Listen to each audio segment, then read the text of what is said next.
How's it going, guys? Welcome back to TheBlueShifting and welcome back to SeaBed. Last time we were here, we've been exploring Takako's memories and activities. She actually went to town and was able to spend some time with her friend. Gosh darn it, now I'm gonna kick myself because I can't remember her name, but God, to remember what's the name. I know it. Stupid. Okay, screw it. I'm gonna. It's not Narasaki, is it? No, that's Dr. Narasaki. That's. Shoot. This. It should be a lot more prepared than this. Anyway, she went with her friend down to town, and it was really good. And but I've had a bit of a correction, a course correction here, thanks to you guys. So I'm gonna appreciate that. So we'll jump right into the comment of last time. I'm not gonna read the whole thing because it was long and very detailed. So thank you for that. But today's comment comes from Little Magi, who said towards the end of the comment, giving a second thought, apologize to cross over the line to spoiler territory. I don't know if it did. I think you were just pointing out stuff. You felt the game was straight out telling you that Takako is from modern times, yet you kept insisting she's from the past, and that there must be some kind of hang-up on your part that I feel could be detrimental to your understanding of the story and let's play as well. Yes, okay, sorry. I was holding on to that, but the thing was that I felt like there were some legitimate signs that it was in the past, especially because, like, it really feels like we're in the same building that we see in Sachiko, in Sachiko's point of view. And they talk about how they went through a renovation, and it felt like we're seeing different parts of the same building, and that they looked differently and functioned a lot differently as a sanatorium. We also know that, like, in Sachiko's time period, it used to be a sanatorium, and now it's not, and here it is still a sanatorium. It's like, can you see why that still makes sense to me, that it was, like, a past thing? So granted, you're saying that, so if what you're saying is true, which it definitely looks more likely that it probably is based on all your evidence, then we're looking at alternate timelines here. And that's very different from what I was anticipating, just based on some of the facts that, like, the building is still the same. So I mean, so I'll re-examine said things, and I'll try and keep myself more open-minded about all of this. But yeah, anyway, let's jump right back into the story. Because Takako, last we left, she's making dinner. So, whoa! Guess that's real. My knife slipped, and instead of peeling the potato, almost ended up slicing off my fingers. Sheesh. There she is. Give that to me. My potatoes get taken away. Mayuko, dang it. I'm so bad at this. Mayuko pressed the kitchen knife against the potato, using only her thumb, guiding the blade to swiftly peel the skin off the thing. She picked up the peeled potato with the tip of the knife and tossed it into the bowl. I think I got it. I picked up another potato, pressed the blade against it, and using only my thumb... Yes, just like that. Whoa! Oh dear, I almost severed my fingers. Again, good grief. I placed the potato on the chopping board and sliced it into a rectangle. It became half its previous size, but at least my fingers were safe. You're wasting food. Jeez, give me a break. It's not like we're short on potatoes or anything. You don't cook much, do you? No. You have made curry before, right? A few times, using a curry sauce mix. Oh my gosh. This is my first time cooking with spice powder, though. Your first time? Don't get your panties in a bunch, okay? I've written down the recipe. I checked the little paper hanging on one of the cookware hooks on the wall. Add salad oil and some butter, then warm the pot, add shredded onion, and fill the entire pot. Okay. The olive vapor began hurting my eyes as I squinted into the pot, stirring it with the rice scoop. I pulled the cord to turn on the ventilator on. It's going to be quite a bit of work to prepare for a serving for 4. Is there anything I can help with? I'm good. I think it'd be better if you took care of that instead. I pointed towards the inner yard. You may be right. I'm leaving this to you then. That sounds like a terrible idea. Ah, it's starting to smell nice. I heard Mayuko leave the kitchen. Stir, stir. Stir, stir, stir, stir. I checked the clock on the wall on the left. 3 minutes had passed since I started sauteing the onions. Aside from the clock, there were various cooking utensils, frying pans, and ladles hanging on the wall.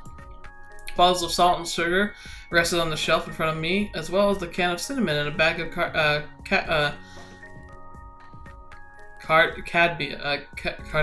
oh gosh, what is that again? Cardamom? Cardamom, that's it, cardamom.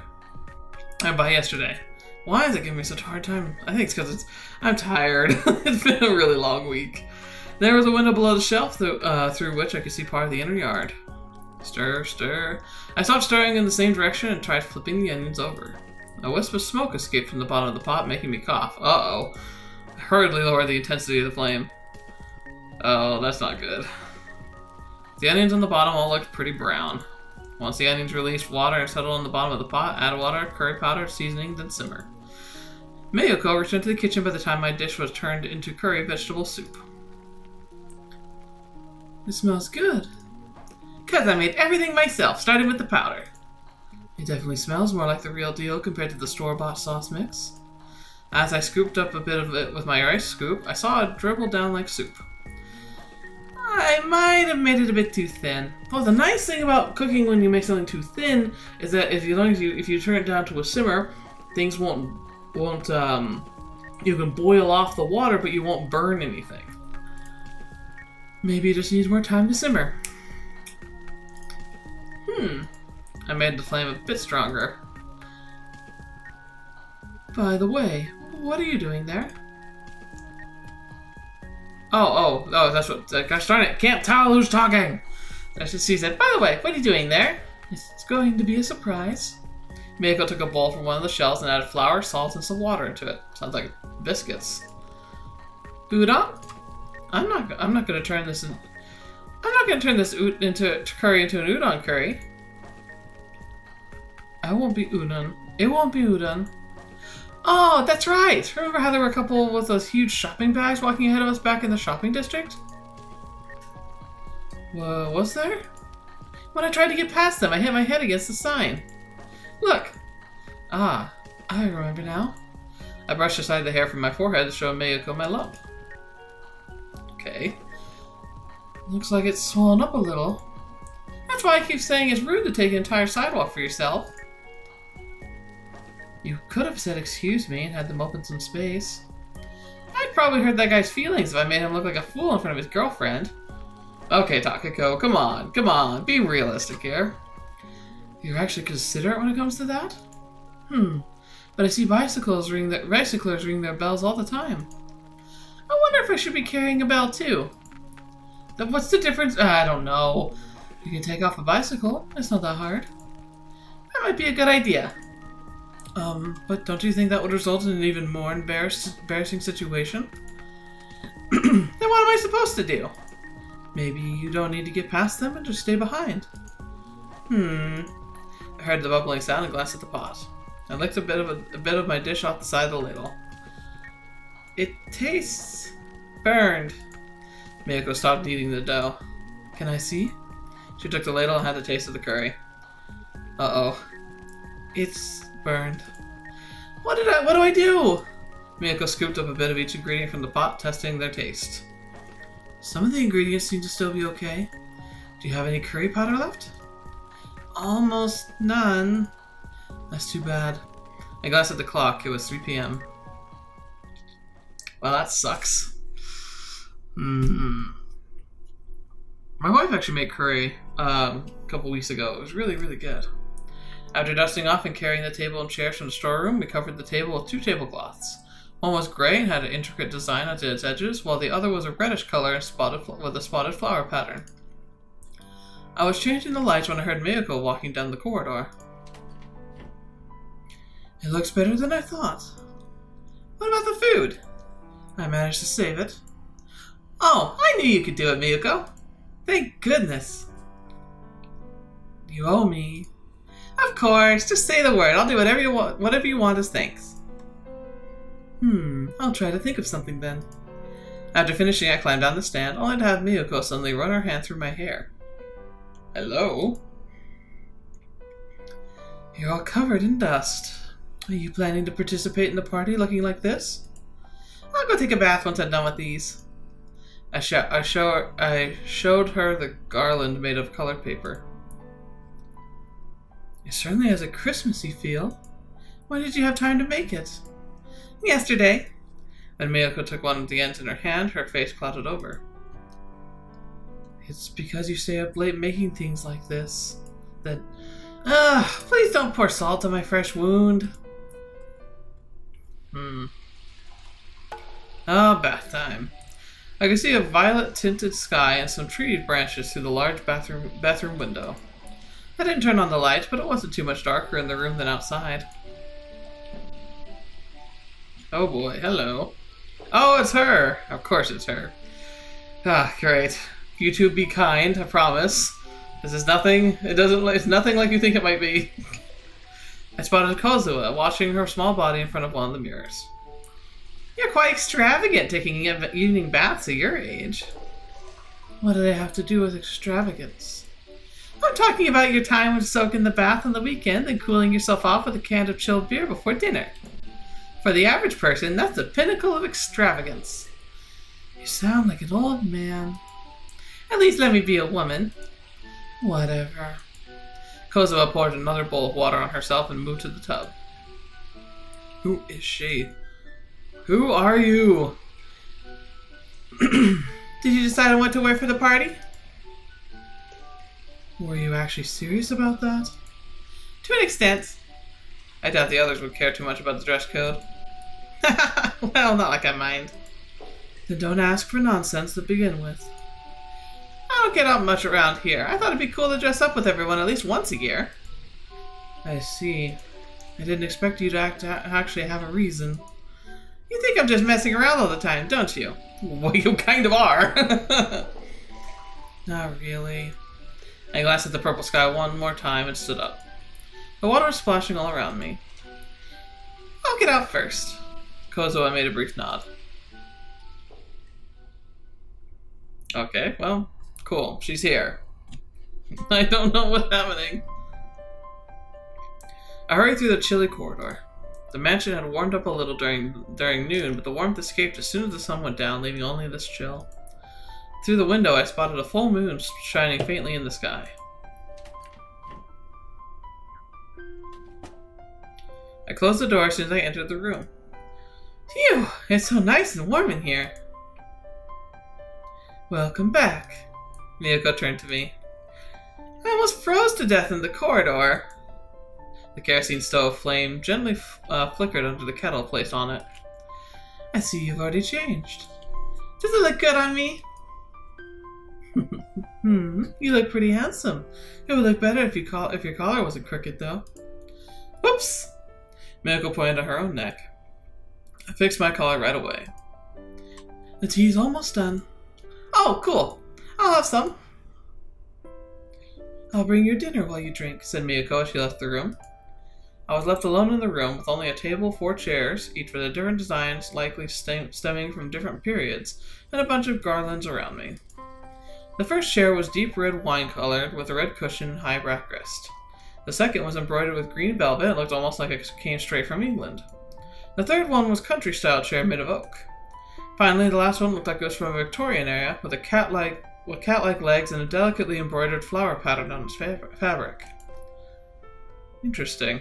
As I sat down in the country-style chair, the one I found the blandest, Mayuko returned to the room. Why would she take the blandest one? On the tray she placed in front of me rested a saucer and a cup of black tea. Don't spill it. I'll do my best. Following a brief knock, the door opened. Sanae? Yeah, woo, wow, she looks really cute. Good evening. Welcome. Have a seat here. I stood up and pulled back the chair on the other side of the table. That dress looks really good on you. Really?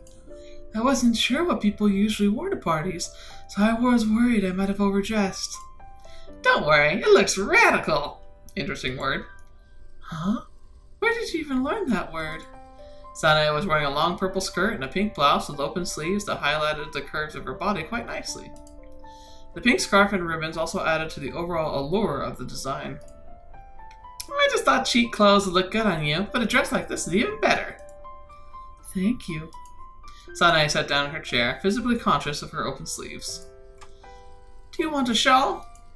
Sanae shook her head, held up a couple of records she brought with her. This is what you asked for? I gave their labels a quick glance. Most of them were classical music. Something calm and soothing would be good right now. I spotted the folk song I'd heard in town yesterday. You even have this. Thanks. I took one of the records out of the case, placed it on the record player, and used it that used to be in Sanae's room, and let down the needle. After some brief noise, music started playing. Right then, the door opened, and in walked Mayuko holding a big pot. Good evening, Miss Sanae. Good evening. Good evening. Do you need help? I'm good. Huh. She placed the pot in the middle of the table and let out a breath. What do you think about Sanae's dress, Mayuko? Mayuko looked Sanae over from head to toe. Didn't know you had such a good figure, Sanae. See, I told you it looked so good. Thank you. You look... Oh, I choked on myself. You look different with your hair down. More mature. Really? Sanae looked away, her cheeks flushed, and ran her fingers through her hand through her hair. Mayuko regarded her with a gentle smile. Hey, look at me for a bit. Sanae turned toward me. Oh, sorry, that was Takako saying that. Relax, I'm just gonna take your glasses off. I took her glasses off. Oh! Can I have a look too? Not so sure about that. I'm the one who discovered this rare treasure, so maybe I ought to charge a fee. Hey, it's not like you lose something by letting me have a look. Robbing the spectacled girl for glasses is like tearing off her bra in front of a crowd, you know? Really? Sanae quickly put her glasses back on. I've never heard that before. I think I read it in some book. Did you now? Anyway, I still have to bring in another pot. Should I help? No, it's just the one pot. You two have fun while I'm gone. Mayuko left the room. Sanae inspected the room's decorations. Wow! When was the last time I've been to something like this? You didn't celebrate much before? I don't know. I don't even remember the last time we celebrated anything. Did you make those paper decorations, Takako? They adds to the mood, don't you think? They look childish. Sanae snickered to herself. This chair is from the library, isn't it? Yes. You're usually sitting in it, aren't you? Excuse me. It's a Christmas party, so I thought it should have a Western feel about it. I got this chair from the lobby, and this one from the room that looked like a study. Well, not like they were particularly hard to find Western furniture in a Western-style mansion. What about the table? Mayuko and I carried it here from the storeroom. My shoulder still hurts a bit. Sorry, just got to... These voices are just taking their toll, apparently. The table was in the dining room where it should have been closer. The table in the dining room should have been closer. It's easier to speak when the table's round, isn't it? A wise person once said, the better the organization, the less obvious are the individual achievements of its members. I see. A pot was steaming on the table we were discussing right now. Sanae stared at it. This is curry, right? I heard footsteps outside, and soon enough the door opened. Oh, hello! Aw, she's so cute. I found a cute guest on my way here. Kozuha entered the room after Mayuko. She was wearing a light green one-piece dress. Great find, Mayuko! I stood up and pulled back the chair next to me. This is your seat, Kozuha. She walked over to the table with small steps. I'm glad you actually considered my suggestion. About the dress or coming here? The dress, of course. You left it in the changing room, didn't you? I still wasn't sure you'd wear it. Yeah, it looks great on you. Seems like I picked out just the right size. Where did you get it? It's a present from Mayuko and me. Oh, excuse me. Mayuko placed a wooden bowl of potato salad and some plates on the table. After she finished lining them up, she walked over to the empty seat opposite of Kozuha and placed her hand on the little pot and sat down. Okay then, I'm opening it. A wisp of white steam escaped from the pot as the lid was removed. However, even after the steam dissipated, the inside of the pot remained white. Is that a stew? So, your special curry was actually stew. Everyone's picking on me! I clung to Mayuko's sleeve as she grabbed a ladle and began serving the stew to everyone. I'm sorry. The curry was a failure, so we had to make some last minute changes and ended up with a stew. How does curry turn into a stew? Kozuha asked. It does that when you sacrifice your morning cereal for burning the pot. I see. Here's the one for Kozuha. Mayuko handed Kozuha and me soup bowls. I took it and placed it in front of her. I took her bowl. What kind of meeting is this anyway? It's a Christmas party! Didn't you see the tree in the invitation card? The only thing reminding me of Christmas right now is a pair of red socks. Why do people put presents in red socks anyway? Three girls were about to be sold off into slavery, so Santa prepared the gold to save them, but when he threw it in the chimney, it all ended up in the socks that were hung above the fireplace, apparently. Well, would you look at that? Oh, yeah, I see. Well, would you look at that? We happen to have three young ladies here as well. Mayuko, Sanae, and Kozuha. I think it'd be slaves. I don't think so. Maybe there's some gold in one of your socks, too. The story sounds fishy. Hey, I read it in a book. Mayuko finished handing out the stew to everyone and sat down in her seat. Let's eat while it's still warm. Time to dig in. I placed my palms together. Sanae did the same, and a moment later, while Kozuha just mumbled something under her breath.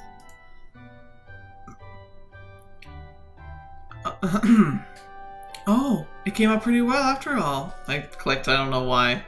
I say, oh, it came out pretty well after all, said Mayuko after trying a spoonful. It tastes good, said Sanae. Kozuha blew some air on her spoon to cool that stew down and ate it.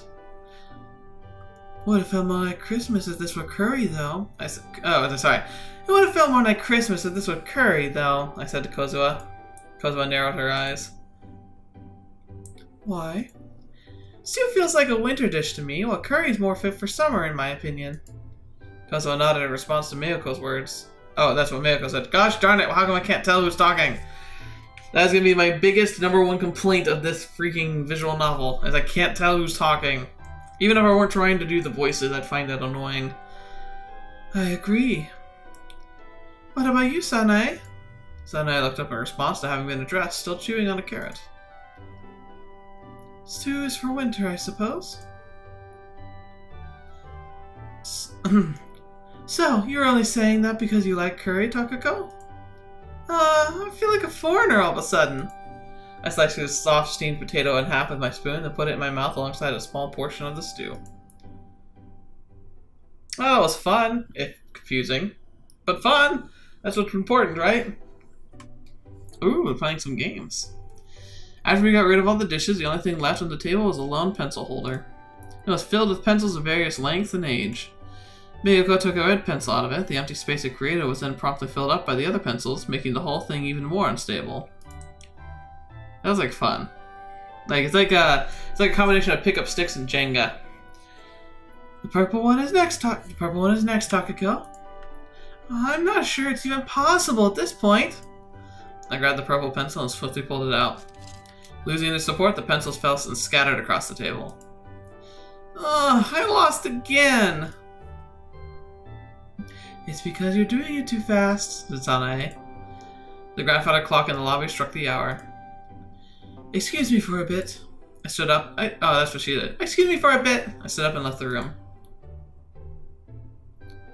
I returned, now dressed in a red coat, pants, and hat, plus a white beard. Oh, that's adorable. Merry Christmas! Kozo jumped as up as I threw the door open. She was the first one to see me. Have all of you been good kids this year? I'm trying to do a weird, all falsetto voice for her right now. I don't know if it's working. I met Sanae's silent gaze. Ah, if it isn't Miss Sanae. You were very good this year. Here, have this. I pulled out a book from my white bag and handed it to her. It was covered in wrapping decorated with a flower design. Thank you very much. I turned to Kozuha next. Next up on the list would be Kozuha. You were a little naughty this year, especially considering your treatment of Miss Takako. Yeah, whatever. Just get it over with already. Yeah, she's the epitome of me as a child when it came to Santa Claus stuff. I was just mostly just like, no. I handed her a red bag with a big ribbon. Be a nice girl next year, okay? Thanks. That was very sweet. Man, Christmas feels so far away, but yet it's not. It's like we're in the middle of summer now, but like it'll be here before we know it. After we finished playing cards, Mayuko left to make some tea. Upon returning, she placed a cup in front of each of us. She also brought a double dessert plate with chocolate on it, as well as another small plate with some stretched dango covered in soy flour. Stretched dango. That must be what she was working on before. Those are so nostalgic, Mrs. Sanae remarked. I made them myself. Are those the only Japanese sweets we're getting today? I'll happily eat your share if you don't want them. I'm not giving them away. A wisp of steam billowed from the hot tea. Ooh. Before we knew it, the purple of the sky had shifted into a deep and dark hue of the night. Sanae, who had never been too talkative to begin with, fell completely silent. She was simply swaying back and forth in her chair. I could see the silhouette of a massive tree beyond the window.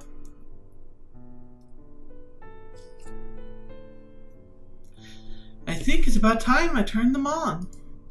Yes, please! Sanae's gaze followed Mayuko's back as she left the room. Sanae, look outside! Kozuha, you still awake?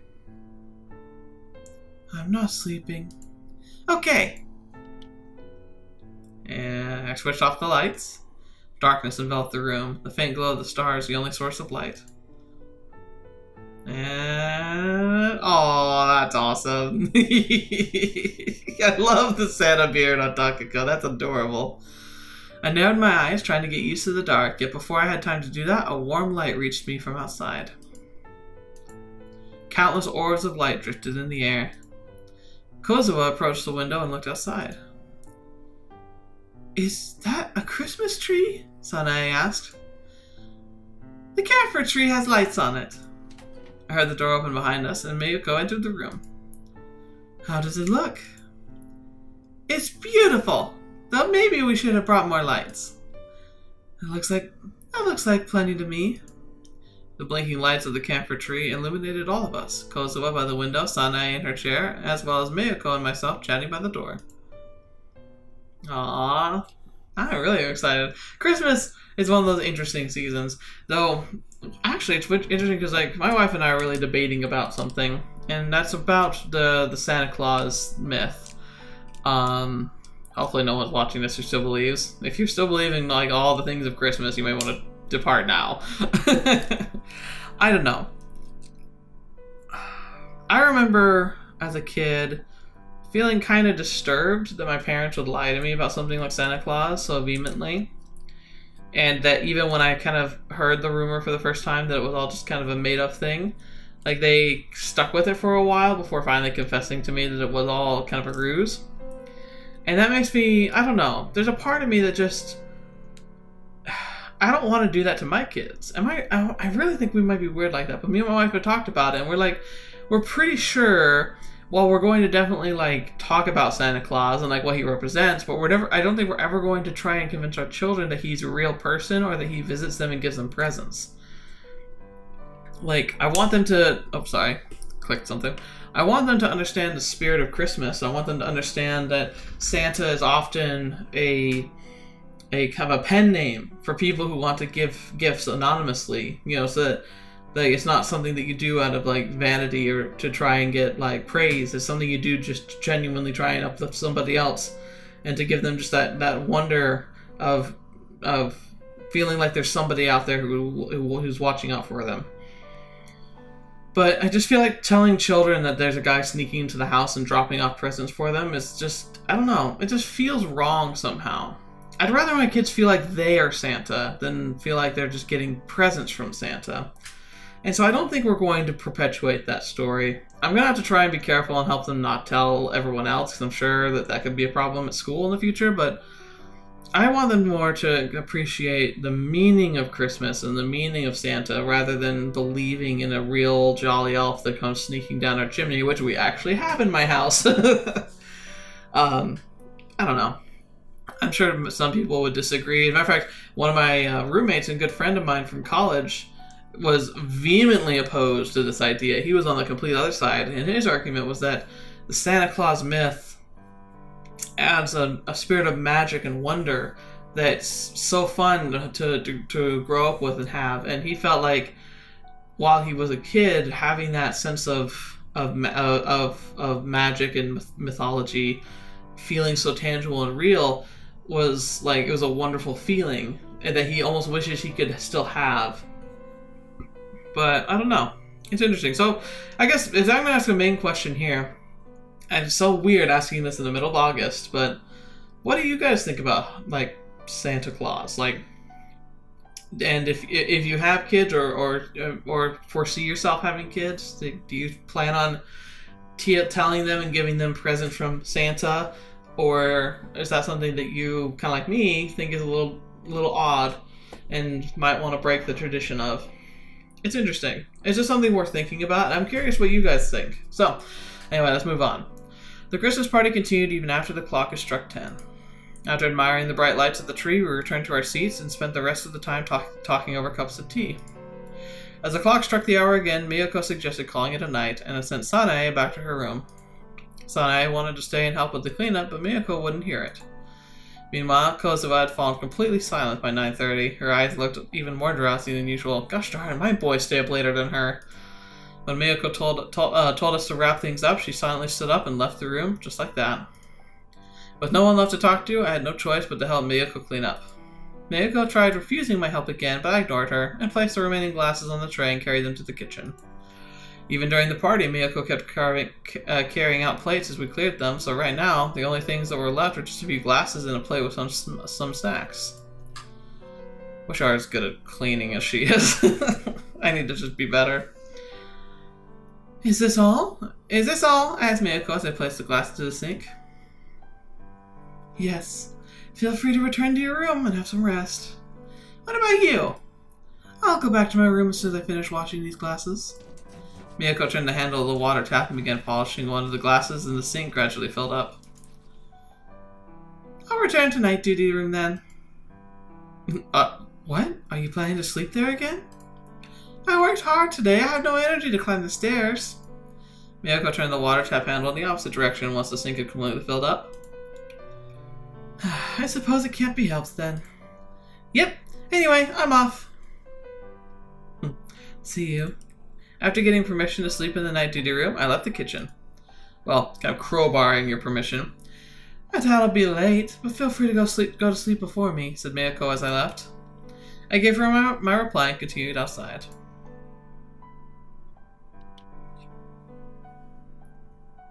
Upon entering the dark night duty room, I flipped the light switch. I unfolded the foldable table by the wall and placed it in the center of the room.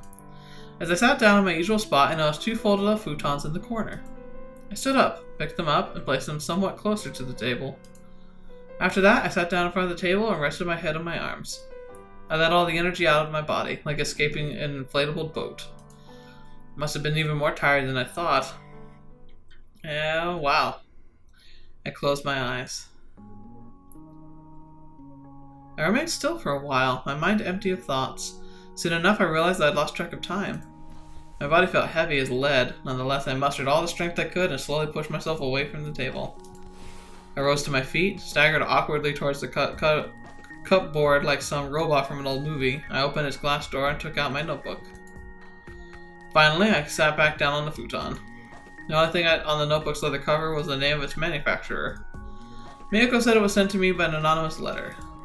However, that still meant someone had sent it. I opened it and took out my bookmark.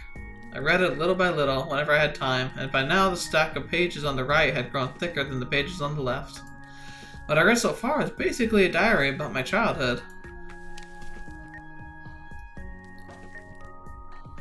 November 7th, 1981.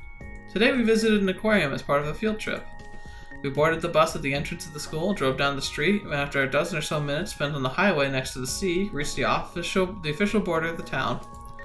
Since there were no other aquariums close by, most of the other kids had already been there with their families. Nonetheless, Takako happily discussed all the fish she loved with everyone she could. I love aquariums, especially the electric eels. They have eels here? They're in the hall after the corridor with the marinated oarfish.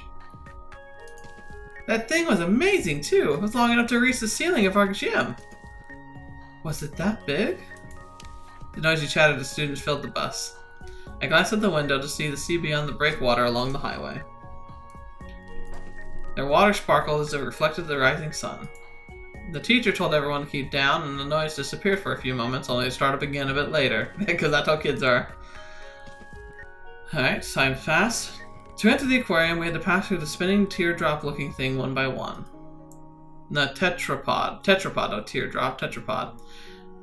It grew dimmer inside as I walked into the corridor, and the amount of water tanks on each side increased too. Below there were bright panels and the names of the fish and brief descriptions of their habitats. I spent some time staring at the beautiful coral inside, but couldn't find a single fish. Looking at the panel, I saw the introduction on the translucent shrimp. I looked at the tank again and spotted something akin to a permeable tentacle behind the red corals. I quit reading for a moment and rubbed my eyes. I felt the pain behind my eyes, just like the first time I read the diary, but it was no longer as intense as before. As the pain passed, I returned my eyes to the notebook. I felt the memories of the aquarium come alive in my mind. We were playing Shiritori in the back of the bus with Sachiko. As we got to the actual aquarium, I spent most of my time looking at the fish I liked with Sachiko. The diary was written from Sachiko's perspective, though. I gave the script a hard look. It seemed somewhat rushed. The letters weren't perfectly aligned and were of uneven sizes. Their shape, however, was perfect, almost like they were printed. What I found disconcerting was that they obviously wasn't Sachiko's handwriting. It bore some level of similarity, but Sachiko's handwriting reflected her calm and practical personality. I'd never seen her misalign her letters like this. That is really weird. Meanwhile, the letters of her felt dynamic, energetic. Placing a finger on the current page, I flipped to the very end of the notebook. Its final pages were empty, without any information of what hint of who wrote it or why. And there was one more thing that bothered me. The dates in this diary were all over the place. I flipped through a couple pages and checked the dates. Subsequent entries would occasionally be years apart, others even more into the past. I felt completely random. The most likely explanation was that someone had Sachiko tell stories and wrote them down, but didn't explain why the book was sent to me, and anonymously to boot. I stretched my neck and arms to avoid cramping up in this position, so maybe this is from Dr. Narsaki. Blind guesses wouldn't get me any closer to the answer. I decided to continue reading. Let's go see the electric eels! Takako pulled me by the sleeve. After following the tunnel for a while, we ended up in a wide space with no roof. In the center, there was a big curved pool that currently seemed to be in use at the sea lion and penguin show. Most of the students stopped there to look at the sea lion playing with a ball, but Takako said we could always check that out later and continued to another corridor while cheerful music played in the background. It grew dark again, and I felt cold. The amount of water tanks also seemed to have decreased in number. Takako led the way with confident steps. As the road curved around, the corridor grew even narrower. I spotted a marinated oarfish in a huge rectangular tank. It's huge, isn't it? Feels almost like it grew bigger since last time. Yeah, right! The washed-out giant had a cavity for eyes and looked quite creepy with its sharp teeth poking from its half-open mouth. This thing could make a small child cry. I visited this place when I was small and never found it scary. Is that so? Aww, that's cute! We passed through the large door at the end of the corridor and found ourselves in a spacious cylinder-shaped hall. It seemed about 20 meters in diameter and had a stairwell of seats in the middle of it that looked like a pyramid. Aquariums loomed embedded in the walls of the room at uniform distance from each other. Cycling around to the seats, animals inside looked down on the audience with indifferent eyes. The walls themselves were covered in black paint, making them almost impossible to make out in the dim lighting. Only the inside of the aquarium glowed, illuminated by a faint light. Takako mumbled something about the usual place, heading straight ahead and took a seat at the center of the pyramid. The electric eel tank stood right in front of us. Beep. The show in the hall is scheduled to begin at 10:30. After looking around a bit, I spotted a red digital clock above one of the tanks. Beep. The speaker turned on again. It is time to begin the show. Please direct your attention to the aquarium with the lights off. It was the one with the octopus. A translucent bottle seemed to fall inside from the top and came with a cap that he had to turn in order to release the feed inside. The octopus caught the bottle in one of his tentacles, placed its sucker on the cap, and slowly opened the thing to access its meal. Octopuses are cool. Octopi, I guess?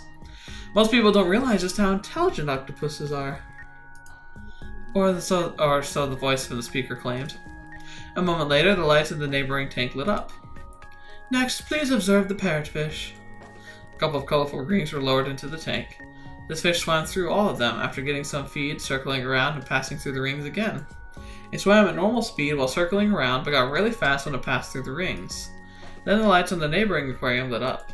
There was a flat triangular-shaped archerfish in it. We will now see how the archerfish makes use of the water to catch their prey. The water in the archerfish tank receded a bit. An employee then came out and placed something on a branch above the water. The archerfish swiftly swam to the surface near the branch and squirted out some water to knock the feed down, then promptly devoured it. Archerfish can squirt water up to 3 meters in height. However, they are also able to jump out of the water, increasing that height even farther. Next one was the tank of electric eels. I stole a glance at Takako to see her staring at the tank with a serious expression, her mouth agape. The length of the electric eels varied from 1 to 1.5 meters. I could see them swimming around in the tank with their huge curtain-like fins. When another little fish was put inside the tank, the volley of zapping sounds burst forth from the speakers. The sound you are currently hearing is an auditory representation of the voltage in the tank. There was a screen above the tank that represented the current voltage inside the cage. The little fish swam around quite energetically, but following another zapping noise, it suddenly stopped moving altogether and ended up swallowed by the electric eel. As our train departed, Takako gazed at the receding aquarium through the window with wistful eyes. The electric eels were so cool! We ended up missing the dolphin show, though. Electric eels, sea otters, and ocelots are the best thing that aquarium has anyway. Takako displayed a particular interest in ocelots, so we had to go to the exit where the cage was located a bit early. We spent the rest of our time observing the barely motile pink amphibian. I think it's supposed to be mobile, maybe? I wonder why they aren't selling axolotl plushies, Takako remarked as she gazed at the picture of the axolotl. I'm saying that wrong, aren't I? She bought as part of the set of souvenir store. They had otter plushies. There was a plushie of a mother otter and their cubs attached to his feet as if it was embracing them. You could also detach the little ones and play with them separately. I already had that one. Oh. Was it really okay not to buy any souvenirs? Takako looked at me. Yes. Takako took out an axolotl picture from the batch and held up the rest in front of me. You can have one if you want. I don't. Look, there's even one of the oarfish. I saw the unnaturally long fish resembling a cutlass fish. Unlike the cutlass fish, though, this one had big red fins. It was the exact same oarfish we saw marinating in the formaldehyde tank earlier. Actually, the same picture was attached to the tank next to the description. If I remember correctly, the description claimed that the oarfish was caught 8 years ago in the nets of a local fisherman. It was sent to the aquarium right away and remained alive for a little while before ultimately passing away. In the picture, it was swimming in the tank. It had no eyes when I saw it earlier today, but in this picture it was looking in some weird direction. It felt like it was looking at me. I didn't understand why a deep-sea fish would swim close enough to the surface to get caught in the net, though. I wondered what thoughts circled through its mind while being locked up in that tank. Did it regret coming to the surface? Oh, I wonder why a deep sea fish like that was swimming so close to the surface. Maybe it got bored of the darkness and came to see the corals. But the corridor it ended up in was pretty dark too, Takako added. Oh, but the corridor it ended up in was pretty dark too. If only the door had been open, it could have watched the electric eel show. Then it would have never been bored, said Takako with a smile. Weird. The door to the night duty room opened, and around the same time I finished that passage. I turned around to see Mayuko taking off her slippers by the door. I'm home.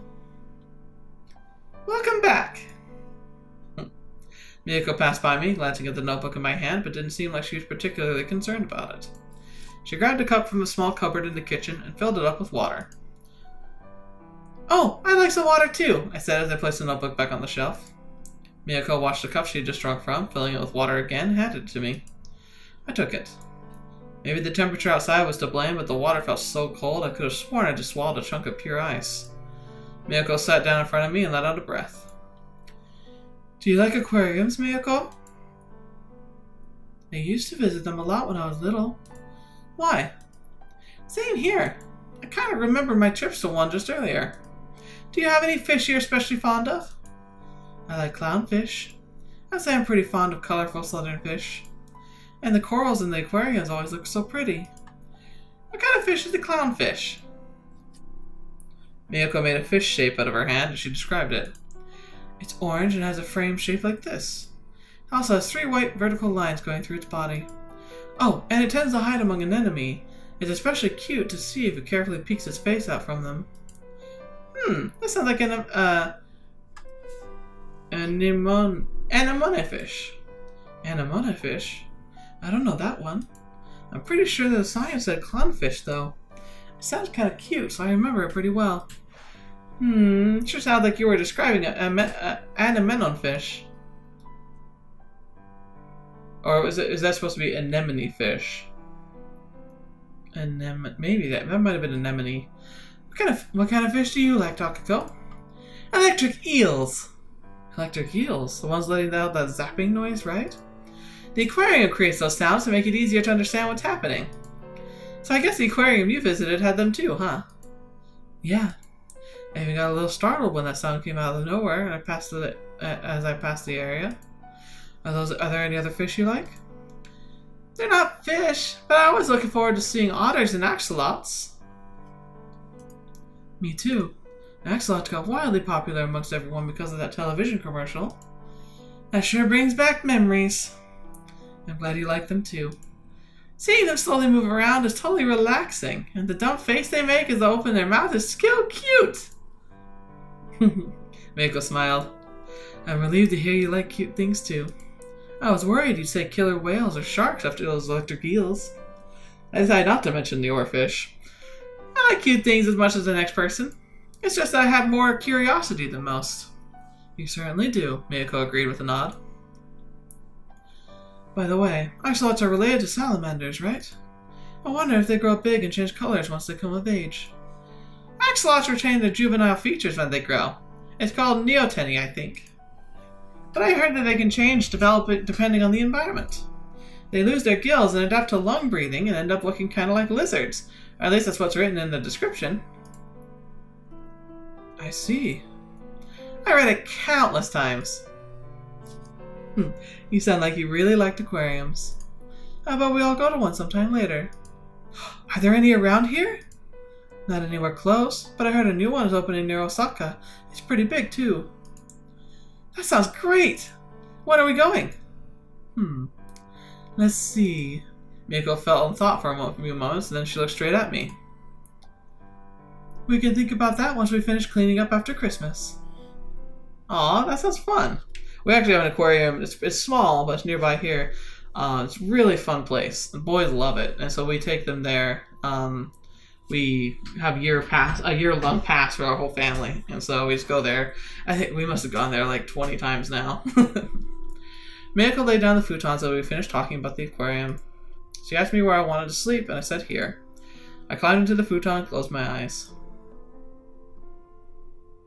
I felt tired and wanted to fall asleep as soon as possible. As I emptied my head, the corridor with the oarfish popped into my mind. I was walking through it, holding hands with Sachiko. When I realized it couldn't have been real, I woke up. I glanced at the clock, and with the help of the moonlight, I made out the display. Only 10 minutes had passed since I went to bed. My hand, however, was still pretending to hold Sachiko's. It made me wonder if it was a dream or a delusion. In the end, I figured that there wasn't much of a difference between the two. More importantly, I suddenly felt cold. It only got worse as I kept reading more of the diary. The more I remembered my time with Sachiko, the more I felt the void where her presence used to be. Sure, I felt like a hole had opened in me. If I listened in, I could hear the sound of the wind blowing through it. That hole had been there all along. I remembered someone telling me that. I glanced at Mayuko and saw her sleeping on her back, completely undisturbed. Her profile looked beautiful in the moonlight. She reminded me of Sachiko a little. Wanting to take a closer look, I climbed out of my futon and drew closer to her. Their eyes were about the only thing differentiating them. Sachiko always looked like she was sleepy, which made her shape of her eyes appear somewhat narrower than Mayuko's. Still, I wonder how they'd compare when they both fully opened their eyes. I felt like they might look the same. Okay. Yeah, kind of starting to wonder that myself, actually. I was kind of starting to think during the stories that what if this journal is based on her friend Sachiko, but what if Sachiko and Mayuko are the same person? Is that possible? Like, that maybe Takako forgot about Mayuko being her, like, best friend and, like, lover, and then gave her a new name in her memories and kind of, like, either, and like maybe that could explain why Mayuko had like that reaction where she started crying when Takako talked about her traveling with Sachiko. Is something wrong? Mayuko addressed me with her eyes closed. I can't sleep because of the cold. Can I get in? Mayuko half opened one of her eyes and closed it again. She told me it was okay. Grabbing my pillow, I slid into her futon. Ooh. Mayuko turned her back to me. I hesitated for a second, then wrapped my arms around her. When I stuck my hand below her, Mayuko raised her body a little. They just went right for it, man. It's like, wow. I could hear the beating of my heart as I pressed my breasts against her back. Mayuko was either very light or slept in a good position because my hand didn't hurt at all despite being pinned under her weight. I connected our two pillows to one, then made my head comfortable in the middle and closed my eyes. During my light fidgeting, my hand brushed against Mayuko's bra. Oh boy. A mischievous idea popped into my mind, but I hurriedly discarded it. I was already causing her enough trouble with my weird condition, so I didn't want to make the whole situation even more awkward.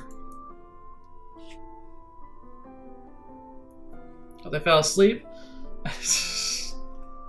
I dreamt of having sex with Mayuko. Oh boy. I squeezed her breast with one hand while sticking the other between her thighs. Oh my goodness, how descriptive were we getting with this one? Once again, YouTube, be kind. It's a good story, dig it? I toyed with her and listened to her moan. Oh my goodness. When I guided her hand to my crotch, she slowly started massaging it. Elated, I turned her over and began vigorously going at her from the front. Mayuko hid her face with her hands, trying to avoid eye contact. Her face kept turning into Sachiko's from time to time. Oh boy. Now, did that actually happen? That's the question.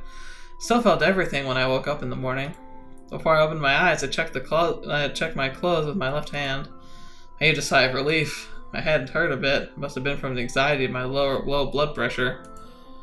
Jeez Louise. Ugh. Not ugh, but more like that was a lot, very intense. All of a sudden, kind of, woo. And Takako, what are you gonna do? Oh, hello, chapter 4. Connected. Are we unlocking some more tips right now or not? Doesn't look like it. Interesting. So, because this looks like Takako and Narasaki. But anyway, we'll move on. So let's see what's gonna happen later on next time. Oh my goodness. Poor Takako. Really, she's in a tough position. Like, it's one of those things where, like, could you imagine not being able to remember someone you loved properly but then falling in love with somebody else at the same time. But like, I don't know how to explain it. It's like, if you never got to have any real resolution of your relationship, like if the relationship suddenly ended with no explanation whatsoever, that can be hard. Like, I actually had a relationship that was really meaningful to me that ended very abruptly just before I went to college. And at the time, I really struggled with it because I had no... Like, they literally didn't really explain themselves. They just suddenly cut off communication and blocked me on all social media. And that's the thing, it's like, I can understand if like someone's being really persistent doing something like that, but I was never like that. I just wanted to, like, I don't know. When things didn't seem to work out with us dating-wise, I still wanted to at least, like, be friends, but apparently they disagreed with that. As they moved on with their life, they cut me off, and that really hurt because I felt like I never got to have any closure. But at least I kind of understood that they were moving on. That's a whole different thing when you're suffering from like a disease and you have amnesia, that kind of stuff. Like, that'd be so hard. But yeah. Anyway, this was an interesting episode. Good ending. Thank you. Please do not hate me, YouTube. Please be kind to my channel in the future as well as now. But anyway, thank you guys so much for being here today. Thank you so much for sharing this adventure with me once again. And I look forward to hearing your comments and your potential theories and art spoilers and all that good stuff in the upcoming times. So thank you so much, and until the next video you watch with me, or whatever to see me in next, I'll see you there.